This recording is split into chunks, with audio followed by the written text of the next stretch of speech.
मित्रांनो, आज आपण बोलणार आहोत मराठी सिनेसृष्टीतील एक अतिशय लोकप्रिय, संवेदनशील आणि सशक्त व्यक्तिमत्व असलेली वर्षा उसगावकर यांच्याबद्दल।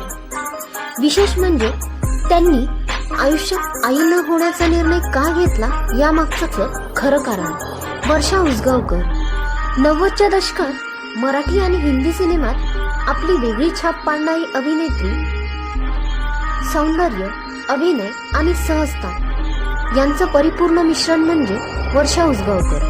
पण अनेकदा चाहत्यांच्या मनात एक प्रश्न राहतो, इतकी यशस्वी अभिनेत्री अजूनही त्यांनी आई न होण्याचा निर्णय का घेतला? याचं उत्तर स्वतः वर्षा उसगावकर यांनी अनेक मुलाखतींमधून दिलं आहे। त्या स्पष्टपणे सांगतात की आई न होणं हा कुठलाही अपघाती किंवा जबरदस्तीचा निर्णय नव्हता, तो पूर्णपणे जाणीवपूर्वक आणि स्वतःसाठी घेतलेला निर्णय होता।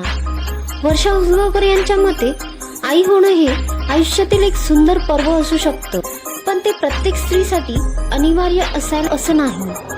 त्यांनी आपल्या करिअरमध्ये सातत्याने काम केलंय। नाटक, सिनेमा, मालिका या सगळ्यात त्या पूर्णपणे झोकून दिलेल्या होत्या। त्या काळात अभिनय क्षेत्रात काम करणं म्हणजे प्रचंड मेहनत, वेळ आणि मानसिक तयारी। त्या सांगतात, त्या काळात माझं आयुष्य ज्या टप्प्यावर होतं तिथे आई होणं मला नैसर्गिक वाटलं नाही, की त्यांना आई होता आलं नाही किंवा आरोग्यामुळे शक्य झालं नव्हतं। हा निर्णय त्यांचा स्वतःचा होता, शांतपणे, समजूतदारपणे घेतलेला।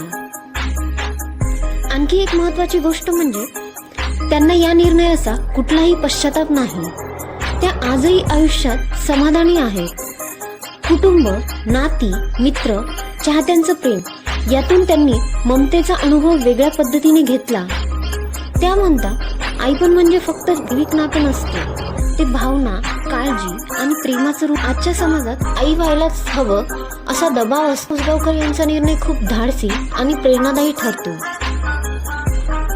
त्यांचा हा निर्णय आपल्याला एक गोष्ट शिकवतो, प्रत्येक स्त्रीला तिचं आयुष्य स्वतःच्या जगण्याचा हक्क आहे। तुमचं मत काय आहे? कमेंटमध्ये नक्की सांगा।